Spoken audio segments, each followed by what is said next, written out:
slijedi par informacija vezane za promjene u radu našeg benda.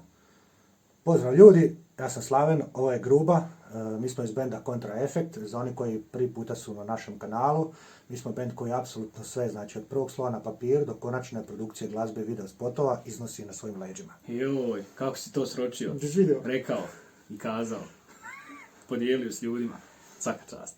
Zbog trenutne situacije u zemlji i svijetu i privremene odsutnosti našeg Luke gitarista, odlučili smo, kao što smo već i prije najavili, napraviti nešto malo drugčije u akustičnom aranžmanu, odnosno jedan akustični session u kojem ćemo, šta ćemo?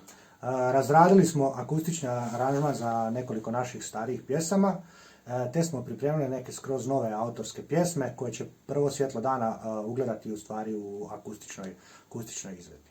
Eto, s obzirom da smo izabrali teži put djelovanja u vidu da sve radimo sami, pridružite se našoj avanturi preko našeg YouTube kanala.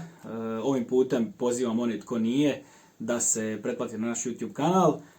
I da vidite kud će nas taj naš put odvesti. Pa da, a vodi nas naravno u nebesa, idemo do kraja.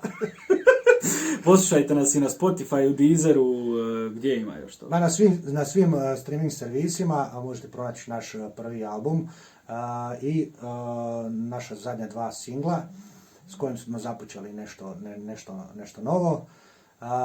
Ništa, podržite nas tako što redovno slušate naše playliste, pomažete da naša glazba dođe što većeg broja ljudi. Za početak, ovdje je Gruba, to sam ovdje vidite našu playlistu naših autorskih pjesama, pa ju zavrtite, barem jednom. Možete i 17 puta isto.